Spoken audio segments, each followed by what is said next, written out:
There is a place in northern Afghanistan where the United States military, with all of its satellites and drones and signals intelligence, and decades of experience operating in some of the most unforgiving terrain on Earth, looked at a mountain pass and said, in an official assessment in 2011, that it was inaccessible. Not difficult, not dangerous, not requiring specialized equipment or exceptional training, though all of those things were also true. Inaccessible. A word that means, in the vocabulary of military logistics and strategic planning, that the cost of getting there exceeds any conceivable benefit of being there, that the pass exists in a category of terrain that modern mechanized forces, with all of their technology and firepower and organizational capacity, simply cannot operate in. The word inaccessible, when a military says it about a piece of geography, is not a casual word. It is a statement of limit. It is an acknowledgement that the Earth has won. And here is the thing that should stop you cold. It still has, more than a decade later, with everything that has changed in Afghanistan, with everything that has changed in the technology of warfare and surveillance and remote access, the pass is still inaccessible. Not metaphorically, literally. The same mountain, the same rock, the same altitude and weather and gradient and geometry that made it inaccessible in 2011 makes it inaccessible today. The Earth did not get the memo that we have drones now. The Earth does not care about the drones. Subscribe right now if you want to understand the world the way it actually is, the version that goes underneath the headlines and the strategic assessments and the satellite imagery, and asks what it means that a place on this Earth can still, in the 21st century, simply refuse to be reached. Let's go. The Hindu Kush mountain range runs roughly northeast to southwest, across the northern part of Afghanistan, and into Pakistan, a spine of geology that has been shaping the history of this part of the world for longer than there has been history to shape. The name Hindu Kush translates, depending on who you ask and which etymological argument you find most persuasive, to something like killer of Hindus, a name that reflects the historical experience of the thousands of people who died attempting to cross the range over the centuries of its use as a trade and invasion route, or alternatively to flowing mountains from Persian, which is poetic and probably more comfortable but possibly less accurate. The range contains peaks above 7,000 meters. It contains gorges that drop thousands of meters from ridge to valley floor in distances of a few kilometers. It contains microclimates that can shift from killing heat in the valley bottoms to killing cold on the ridges within a vertical distance that a fit person might theoretically ascend in half a day if the terrain allowed ascending, which in many places it does not. The particular pass we are talking about sits in the northeastern part of the country, in the region that comprises Nuristan and Kunar and parts of Badakhshan, a tangle of provinces that has never been easy for any central government to control, and has, historically, simply been left alone by governments that had the good sense to recognize the limits of their reach. This is mountainous Afghanistan in its most extreme expression, which is saying something, because Afghanistan as a whole is a country where the flatlands are the exception and the mountains are the rule, where the average altitude is higher than the highest point in many European countries, where the terrain has functioned for millennia as both refuge and barrier, as the place people fled to when they needed to disappear, and as the thing that made certain kinds of organized state power simply impossible. The specific geography of the pass involves several features that combine to create what military planners call a denied environment, a term that sounds like bureaucratic language but actually means something very specific and very serious. It means an environment that denies you the tools you depend on. In this case, the combination of features includes gradient, altitude, weather pattern, and what the terrain does to line of sight, and to the reliability of communication and navigation systems. The gradient first. The approach to the pass involves sustained sections of terrain that exceed grades that any wheeled or tracked vehicle can manage. Not just the vehicles that armies typically deploy, but any wheeled or tracked vehicle that exists. This is not a matter of not having the right equipment with you, it is a matter of physics. At a certain angle, a wheeled vehicle loses traction regardless of the sophistication of its drive system. And the weight that makes a military vehicle useful in other contexts, the weight of its armor and its weapons and its fuel and its supplies, becomes the thing that kills it on steep terrain, because weight times gradient equals force, and at a certain gradient, that force exceeds what any mechanical system can overcome. The pass laughs at vehicles, in other words, in the way that only physics can laugh, which is silently and without malice and absolutely without exception. The altitude compounds everything. The pass sits at an elevation that creates physiological problems for unacclimatized humans before they even begin to deal with the physical demands of the terrain.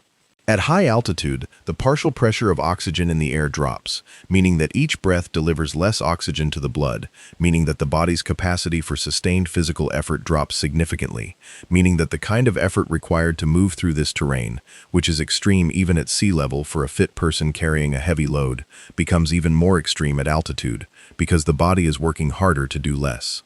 Military units attempting to operate at altitude without adequate acclimatization, which in a fast-moving operational context is almost always the case, face soldiers who are impaired in ways that affect not just their physical performance but their cognitive function, their judgment, their reaction time, their ability to make good decisions under pressure. The mountain makes you slower and it makes you stupider, at the same time that it demands you be faster and smarter than you have ever been. The weather is its own category of problem. The Hindu Kush in the northeastern provinces generates weather patterns that are notoriously unpredictable at the local level, in ways that regional and even local forecasting cannot adequately capture. The complex topography of ridges and valleys and gorges creates wind patterns that vary dramatically over short distances and change rapidly over short time periods. A helicopter that can reach a location in clear conditions may find itself unable to return 2 hours later because the winds have shifted in ways that were not predicted and that the forecasting models did not capture. Storms can move in from multiple directions simultaneously, funneled and redirected by the terrain, producing conditions at the pass itself that are disconnected from what is happening in the valleys below or on the ridges above. The pass exists in its own microclimate, generated by its specific geometry and altitude, and that microclimate has its own rules that do not align neatly with the rules that govern weather elsewhere. The effect on line of sight is perhaps the most operationally significant feature for a modern military force. Modern military power depends, to an extraordinary degree, on the ability to see the battlefield, which in the 21st century means not just the eyeballs of soldiers on the ground, but cameras on drones and satellites overhead, and sensors of multiple kinds, feeding data back to people who are using that data to make decisions. The terrain of the pass disrupts this systematically. The ridgelines and rock faces and the steep-sided gorges that characterize the approach create conditions of visual masking, where any observer at any given point can see only a fraction of the relevant terrain, and moving to a position with better observation typically means exposing yourself dangerously to observation from multiple other directions simultaneously. The terrain does not give you a vantage point. It gives you a series of death traps masquerading as vantage points. And then there is what the terrain does to communications. The rock of the Hindu Kush is not just physically imposing, it is electromagnetically disruptive. Radio signals, which are the lifeblood of military operations, the thing that allows units to coordinate and commanders to command, and information to flow in the ways that make a military force function as a coherent whole, rather than as a collection of individuals wandering around with guns. Radio signals do not propagate reliably through the complex terrain of deep gorges and rock faces. They reflect off rock walls, they are absorbed by the mass of the mountains, they arrive at receiving antennas from multiple directions simultaneously, creating interference patterns that degrade or destroy the signal. Satellite communications, which modern militaries have come to depend on as a workaround for the limitations of line-of-sight radio, require a clear view of the sky, and in the deep gorges that characterize much of the approach to the pass, the visible sky is a narrow strip between the gorge walls, which may or may not contain the satellites you need, which are in fixed orbits that were not designed with your specific tactical situation in mind. The combination of all of these factors, the gradient that eliminates vehicles, the altitude that degrades human performance, the weather that makes aviation unreliable, the terrain that disrupts observation and communication, is what led military planners to the conclusion that the pass was inaccessible. Not any one of these factors alone, because experienced mountain fighters can deal with each of them individually, but the combination, the way they interact and reinforce each other, creates a compound difficulty that exceeds the capacity of organized military forces to manage. But here is where the story becomes genuinely strange. Because inaccessible to a modern mechanized military force does not mean inaccessible to everyone. It has never meant that. The pass has been known and used for centuries, possibly longer, by people for whom the terrain is not an obstacle, but a road. Not a comfortable road. Not a safe road, in any sense that a person accustomed to the safety standards of the developed world would recognize, but a road nonetheless. a path through the mountains that connects places on one side to places on the other, that has been walked and mapped in the specific cognitive manner of people who know terrain not from satellite imagery, but from the accumulated experience of walking it, that exists in the collective knowledge of the communities on either side, as a usable, if extreme, route. The people who know this pass are not romantic adventurers. They are not extreme athletes pursuing challenges for the purposes of personal achievement. They are, and have been for as long as the pass has been known, the people who live there. Herders who move their flocks between summer and winter pastures along routes that have been used by their families for generations, and that cross the pass at the appropriate season when the snowpack allows it, which is a brief window determined not by any external calendar, but by the specific conditions of that specific year on that specific slope. Traders who have used high mountain routes to move goods between communities separated by terrain that makes lower routes impractical or impossible, carrying loads that represent the accumulated capacity of a human body across a day of extreme effort, which is to say not very much by the standards of a truck or a helicopter, but enough, because enough is what is needed, and has always been what is needed, in a landscape where everything is calculated in terms of what a human body can actually do. And during the period of the American military presence in Afghanistan, during the years when the pass became a subject of official military interest and eventually official military assessment, the pass was used by people who were neither herders nor traders, but who shared with those groups the fundamental characteristic of being human beings navigating terrain on foot, with the knowledge accumulated from doing exactly that for a very long time. The insurgency that the American military was trying to interdict was, in the mountainous Northeast, deeply familiar with terrain that the military found inaccessible, because the people who constituted that insurgency were in many cases from the terrain, had grown up in it, had learned it the way children learn the specific geography of the places they grow up in, which is to say intimately and without the mediation of maps or instruments, as a set of sensory memories and spatial intuitions that can be accessed and applied in conditions of darkness and weather and stress that would be completely disorienting to anyone who had not grown up in exactly that landscape. This is one of the oldest patterns in the history of warfare. The asymmetry between the capabilities of organized military forces and the local knowledge of people defending or operating in terrain that they know intimately is not a new phenomenon. It has been observed and written about and learned from, and then forgotten and re-encountered in almost every period of military history. The mountain as equalizer.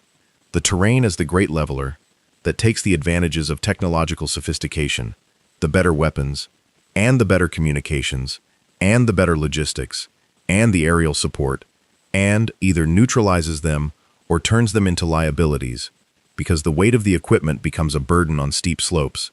And the complexity of the technology becomes a source of vulnerability when the conditions that the technology requires are not present, and the logistics chain that sustains a modern force becomes impossible to maintain across terrain that defeats the vehicles that carry the supplies. What does it actually feel like to approach this pass? This is the question that the military assessments do not answer, because military assessments are written in the language of capability and incapability, of can and cannot, and they are not interested in the phenomenological experience of the terrain. They are interested in whether you can get through it with a unit of soldiers carrying weapons and supplies in a time frame that is tactically relevant. The answer being no is sufficient. The why of the no, beyond its operational implications, is not the military's concern, but it should be someone's concern. Because the why of the no is the story of the Earth asserting itself, and that story is worth understanding. The approach from the south, from the valley side, begins in conditions that are extreme by the standards of most of the world, but manageable by the standards of this region. A valley floor at elevation, maybe 1,500 or 2,000 meters above sea level, with a river running through it that is fed by the snowmelt of the peaks above, cold and fast and clear in a way that clean glacial rivers always are, carrying a particular quality of light in the late afternoon when the sun drops toward the western ridgeline and the water turns silver and then gold, and then loses the light entirely as the shadow of the ridge sweeps across the valley with the speed of a slow tide. The valley floor has settlements, small ones, clusters of stone and mud brick buildings tucked against the hillside where the valley widens slightly, or perched on the alluvial fans where small side streams meet the main river, bringing with them the sediment that has built up over centuries into relatively flat areas that can be cultivated, where terraced fields cut into the hillside hold the thin soil and the shallow-rooted crops that can survive at altitude with a short growing season, and unpredictable frost. The people of these villages are Nuristani in some sections of this territory, a group with a distinct language and culture that sets them apart from both the Pashtun communities of the south and the Tajik communities of the north.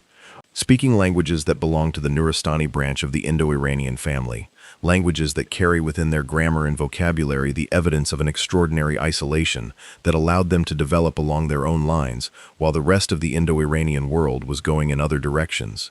Nuristan, which means land of light, and which was renamed by the Afghan state after the forced conversion of its people to Islam at the end of the 19th century, when it was still called Kafiristan, the land of unbelievers, is one of those places that the map consistently fails to convey. It looks on paper like a mountainous province in the northeast of Afghanistan. In person, it is a collection of valleys, so separated by ridges and peaks that communities 10 kilometers apart as the crow flies may be a day's journey from each other on foot, and may speak mutually unintelligible dialects or even distinct languages, and may have lived for centuries in a relationship of partial mutual isolation that has made each valley a distinct cultural universe with its own traditions and its own specific knowledge of its own specific terrain.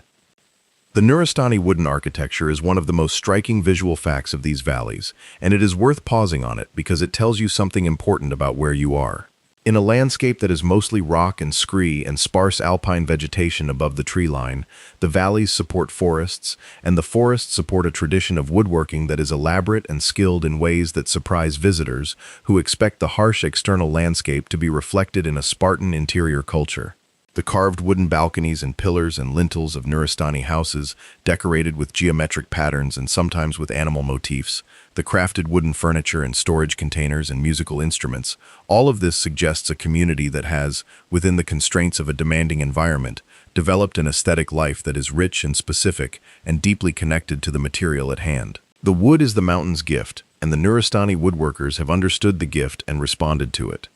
The climb from the valley toward the pass begins where the valley ends, which is to say where the gradient that a human being can walk on a path gives way to terrain that requires the use of hands as well as feet, where the route crosses and recrosses the stream that feeds the valley, using stepping stones or fallen logs or, higher up, simply wading through water that is cold enough to be painful and fast enough to be dangerous, where the path, such as it is, begins to exist primarily in the memory of the people who know it, rather than as a physically obvious feature of the terrain. There are sections where the route follows narrow ledges of rock above vertical drops that are deep enough that looking down them produces in most people an involuntary physical response that is not quite fear and not quite vertigo, but something in between, a message from the body about the consequences of error that is delivered as a physical sensation in the chest and the feet and the inner ear. The body knows what the mind sometimes forgets, that the ground is very far below, and that the ledge is very narrow, and that there is no margin. At higher elevations, the terrain opens in a specific way that is characteristic of the zone below a pass, a cirque, or a bowl, where the glaciers of the last ice age carved out a space in the rock that is now a high alpine meadow in summer, covered in the brief and extraordinary flowers of the high mountains, the small, intense flowers that grow only in the zones between the last snow and the upper limit of growth, where the growing season is so short and the resources so limited that the plants have evolved a strategy of doing everything at once, flowering and setting seed, with a speed that seems panicked compared to the leisurely pacing of plants in more temperate climates. These flowers are brief. They are also extraordinary. They have names in Dari and Nuristani and Pashto that reflect the detailed botanical knowledge of people who have been walking through them for generations, people who know which ones are useful and which are beautiful and which are both. And then the pass itself, which is not a romantic notch in a skyline, not the kind of mountain pass that looks in photographs like a doorway between worlds, framed by peaks on either side and bathed in clear mountain light. This pass is a brutal feature of the terrain, a section where the ridge dips slightly below the level of the rock on either side, enough to be the lowest point and therefore the most feasible crossing, but still at an altitude where the air is thin and the wind is constant, and the temperature at any time of year can drop to levels that are dangerous for a person who is wet or tired or inadequately clothed. In winter, the pass is closed, not by any human decision, but by snow, which accumulates in depths that make any transit impossible for months at a time. The window in which the pass can be crossed at all is determined by the snow on either side, by whether the approach slopes have consolidated enough to support a person's weight without avalanche risk, by whether the high basin on the northern approach has melted enough to allow passage. The snow does not melt on a schedule. It melts when the mountain is ready, which is to say, when the accumulated heat of the sun and the specific conditions of that specific spring have worked their way through the specific depth of that specific snowpack in that specific location, a calculation that no general forecast can make accurately, and that the people who use the pass estimate not from forecasts but from knowledge. They watch the snow on the south-facing slopes of the lower approaches. They watch the condition of the rivers, which tell you what is happening in the high terrain above. They watch the behavior of the animals that share this territory, the birds and the ibex, and the other creatures whose own movements are calibrated to the same environmental signals. They are reading a text that is written in the landscape and that only makes sense if you have been reading it long enough to understand the language. The northern approach to the pass, the descent into the drainage on the other side, is in some respects technically more demanding than the ascent. Coming down steep terrain is, counterintuitively, harder on the body and more technically demanding than going up. The knees take the weight on every step in a way they do not going up.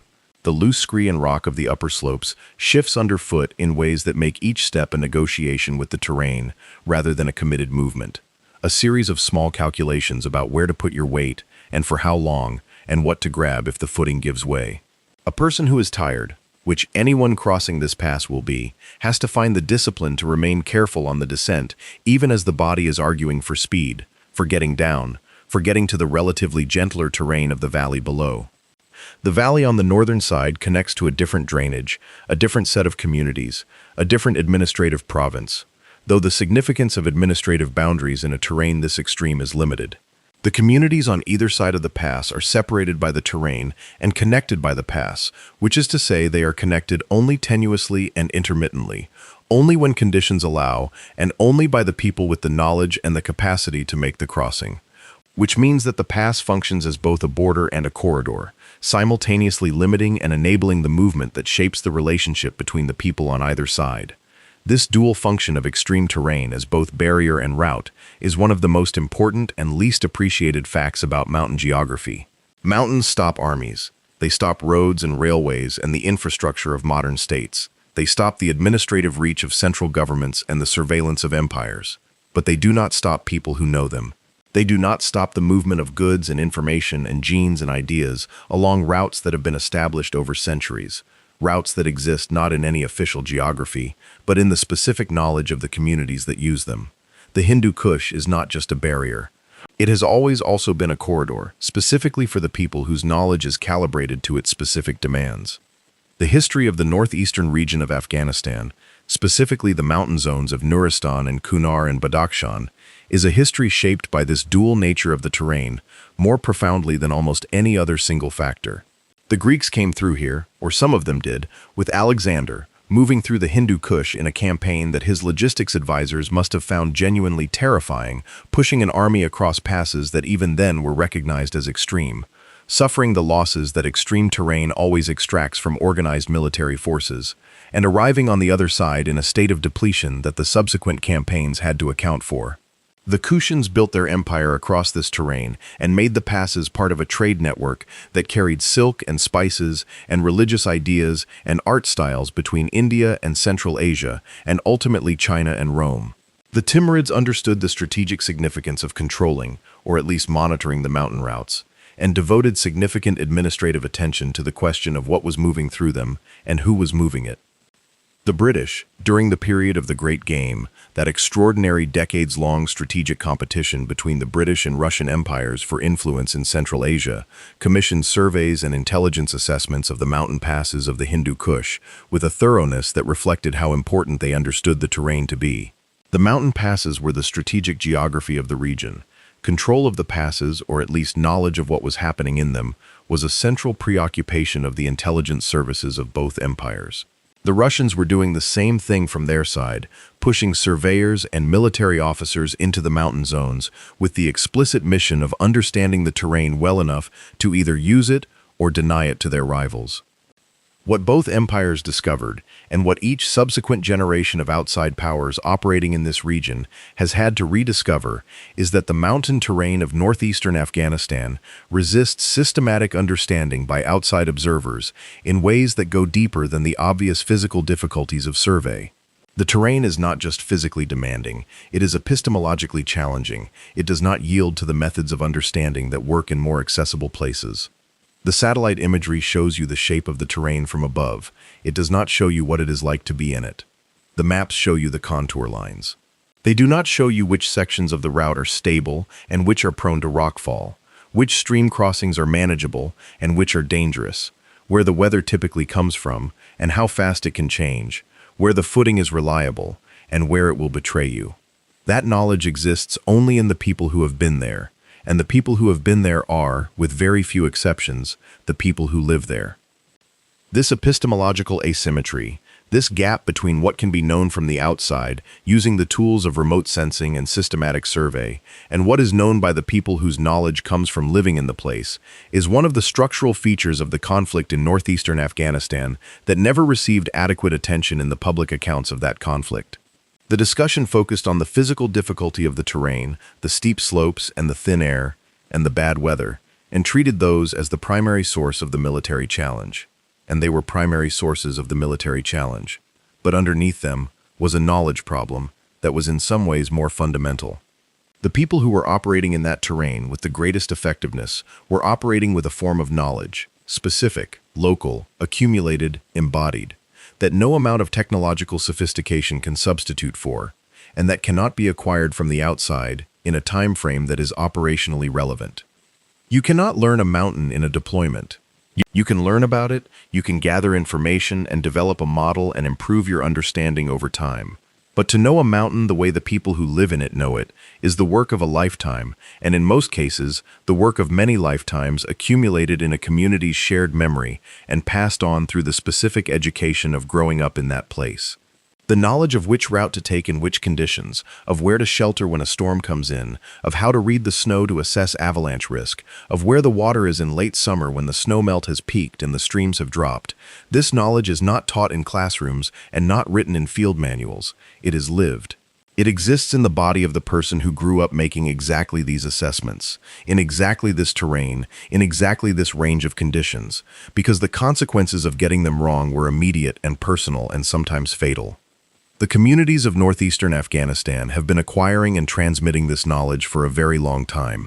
The Nuristani people, who were forcibly incorporated into the Afghan state only in 1896, when the Emir Abdur Rahman Khan sent a military expedition to subdue and convert the region that was then called Kafiristan, had before that incorporation maintained their distinct culture and their distinct religious practices, which were a form of ancient polytheism with pantheons of gods and elaborate ritual practices that had survived in the mountain isolation of Nuristan, while the surrounding regions converted to Islam centuries earlier.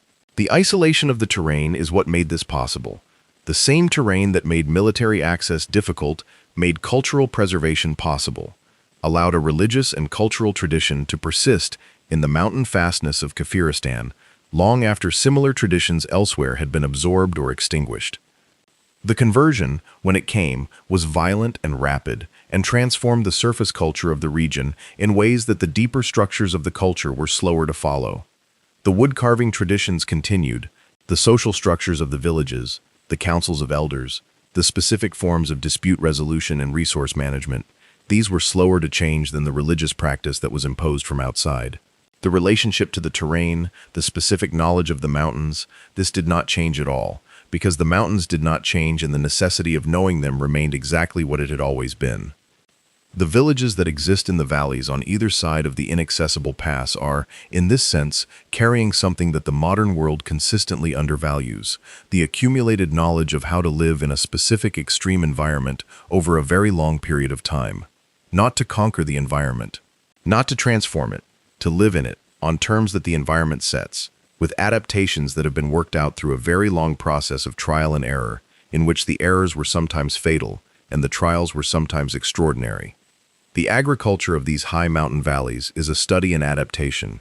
The growing season at altitude is short, sometimes brutally short, a matter of weeks between the last snow of spring and the first frost of autumn, and the crops that are grown are the crops that can complete their cycles within that window, that can tolerate the temperature swings of high altitude, that can do something useful with the thin, rocky soil of terraced hillsides, where the depth of usable earth may be measured in centimeters.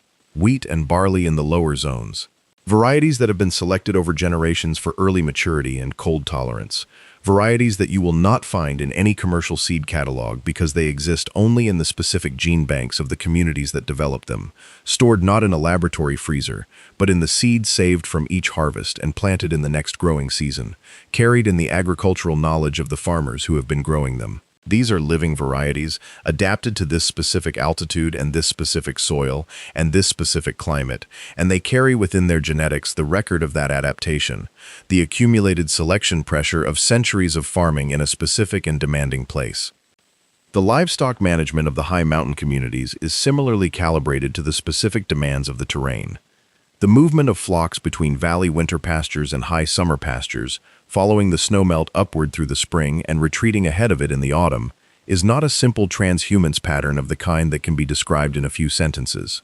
It is a complex management system that involves specific knowledge of which slopes green up earliest in spring, which high meadows retain water through the dry part of summer, which routes are passable at which stages of the snowmelt, where the predator pressure from wolves and snow leopards is highest, and what countermeasures are effective. It involves coordination between families who share the same pastures and who have to manage both the resource itself and their relationships with each other in the context of using it. It involves the reading of weather and terrain and animal behavior that is continuous and skilled, and that constitutes, when you think about it, a form of ecological knowledge that is as sophisticated in its own domain as any formally trained expertise. The snow leopard, which is present in the high terrain of northeastern Afghanistan, is a presence that shapes the consciousness of the herding communities in ways that are ambivalent and complex. It is a threat to the livestock that the communities depend on. It is also a creature of the same extreme terrain, a specialist in the same environment, navigating the same ridges and cliffs and snow slopes that the herders navigate, operating at the same altitudes, subject to the same weather. The relationship between the herders and the snow leopard is not the simple antagonism of farmer and predator, but something more complex, a coexistence of two species that are both adapted to the same demanding environment and who are, in their different ways, specialists in exactly that environment. The herders know the snow leopard because they share its territory. They know its habits, its preferred routes, its hunting strategies, the signs it leaves in the snow. They know it the way you know something you have to pay attention to, because paying attention to it has consequences. There is a specific quality to the light in the high mountains of northeastern Afghanistan that people who have been there describe in terms that consistently outrun the available vocabulary. The clarity of the air at altitude, the absence of the particulates that filter and diffuse the light at lower elevations, creates a quality of illumination that is different from anything in the inhabited lowlands, a brightness and a sharpness and a quality of shadow that make the landscape look, to eyes accustomed to lower altitudes, like a photograph that has been processed too aggressively, the contrast turned up too high, the colors saturated beyond what seems natural, except that it is natural. It is more natural than what most people see most of the time, because most people live in air that is dirtier than this, that filters the light in ways they do not notice, because they have never seen the unfiltered version. The sky at altitude in the Hindu Kush is a specific shade of blue that has no adequate name in any language I am aware of. Darker than the sky at sea level, more saturated. The blue of a sky that has very little between it and space. A blue that communicates altitude and clarity, and a kind of extremity that is both beautiful and slightly alarming. Against this sky, the peaks are white and gray, and the occasional reddish-brown of exposed rock that the snow cannot cover, and the combination of the deep blue sky and the white rock and the cold, clear air creates an aesthetic that is powerful enough to be almost physically painful if you are in a position to pay attention to it, which most people in the military operations in this terrain were not, because paying attention to the sky when you are worried about the ground is a luxury that the operational environment does not typically allow. The stars at night in these mountains are something that people who have seen them describe with a consistency that suggests they are trying to describe the same real thing and not just falling back on the familiar tropes of night sky description. The altitude and the clarity of the air and the complete absence of artificial light in the mountains above the valley settlements creates a darkness that is profound enough to be disorienting, and in that darkness the stars are visible in their full density. The Milky Way, as a structural feature of the sky rather than a faint suggestion, the individual stars bright enough to cast shadows in conditions of full dark adaptation, the sky so full of light that the darkness between the stars seems like the exception rather than the rule. People describe looking up at the night sky in the high mountains of northeastern Afghanistan and feeling, viscerally, that they are in space, that the mountain under them is a platform elevated close enough to the void to make the void perceptible. A feeling that has no equivalent at lower altitudes, where the atmosphere does a better job of interposing itself between the observer and the universe. The communities that live year-round in the valleys below the Inaccessible Pass live with this sky as a constant. They navigate by it in the way that people navigated by stars before the devices that now do that job for us. And they read it in the way that people read the weather from the sky before the forecasts that now tell us what the sky is going to do. The stars are not entertainment for these communities. They are information. The position of specific stars above specific ridgelines tells you the time of night and therefore the approach of dawn, and therefore how much darkness you have left for whatever you are doing in the darkness. The appearance or disappearance of specific constellations marks the seasons in ways that are relevant to agricultural and pastoral timing. The clarity or obscurity of the sky tells you something about the weather to come. The sky is a text, and the communities that live under it have been reading it for long enough to know it well. It is worth spending a moment on what the pass means to the communities on either side of it, as a feature of their world, not as a strategic or military geography, but as part of the landscape of their lives. The way it figures in their consciousness, and their culture, and their sense of where they are, in relation to where else might be. For the communities on the southern side, the pass is the northern limit of their world, in practical terms. It is the direction of the other valley, the other community, the people who speak a dialect that is slightly different from theirs, and who have their own specific relationship with their own specific terrain. The pass is the connection to those people, which is to say it is both the barrier and the bridge. The thing that makes the connection difficult enough to limit it, and easy enough, in the right season with the right knowledge, to allow it. Marriages have been made across it. Trade goods have moved through it. In times of conflict, people have crossed it in flight, from something on one side or in pursuit of something on the other. The pass exists in the oral tradition of the communities around it, in the way that significant features of the landscape always exist in the oral traditions of communities that have been in a place long enough to develop those traditions. There are stories about specific crossings, specific winters, when the pass was closed longer than usual, and what the consequences of that closure were for the communities that depended on the movement through it. There are stories about people who were lost in the pass, whose remains were not found until the snow melted in spring and revealed them. There are stories about unusual animals seen in the high terrain near the pass, encounters with the fauna of the extreme altitude that are translated into the narrative register of a culture that does not separate the natural and the supernatural as cleanly as the categories of the modern world would suggest. The pass is a named place, with a specific name that carries within it some history of how it has been understood, and that name is known in the villages on both sides as a landmark of their geography, a fixed point in their mental map of the world. The inaccessibility that the American military documented in 2011 was therefore not news to anyone who lived near the pass. It was the basic fact of their geography. It was the thing that had always been true about that pass, that you could not get through it with a vehicle, that you could not get through it without specific knowledge and specific preparation, that the terrain set the terms, and you either met those terms or you did not go. The military's assessment formalized something that the local communities had known for as long as there had been local communities in those mountains, and probably for as long as there had been people anywhere near those mountains, which is a very long time. What does it mean, in the 21st century, for a piece of geography to be genuinely inaccessible? Not inconvenient, not expensive to access, not requiring specialized training, though it does require that. Actually, fundamentally, in the basic sense of the word, inaccessible to the organized forces and the technological systems that most of us, in the parts of the world that think of themselves as modern and capable, assume to be able to reach anywhere. What does it mean for there to still be places that the technology cannot reach? It means several things at once, some of them uncomfortable. It means that the technological systems we have built, however extraordinary they are, and they are extraordinary, have not achieved the dominion over the physical world that their advocates sometimes imply. The Earth is still larger than the machines. The mountains are still higher than the helicopters, or at least higher than the helicopters can reliably operate in all conditions. The terrain still defeats the vehicles. The altitude still degrades the humans. The rock still disrupts the signals. Technology has extended the reach of human action into domains that were previously inaccessible: space, the deep ocean, the polar regions. But it has not made the Earth's most extreme surface terrain accessible to the kind of organized military force that describes its mission in terms of projecting power globally. There are still places where power cannot be projected. There are still places where the Earth says no. It also means that the knowledge held by the people who live in inaccessible terrain has a value and a significance that the modern world is bad at accounting for. Modern epistemology, the framework that defines legitimate knowledge in the contemporary world, privileges quantifiable, transferable, scalable knowledge over local, embodied, accumulated knowledge.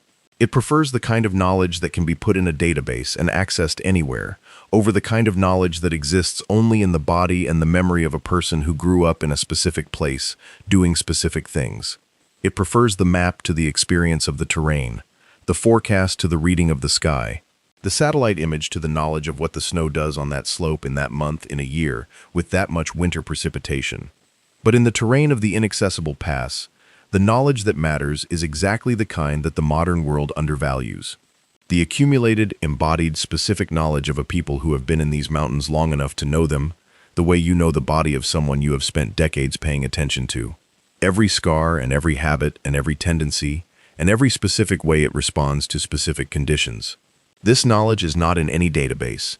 It is not accessible from outside the community that holds it. It cannot be acquired in a deployment or a research project. It exists only in the people who have it, and it will continue to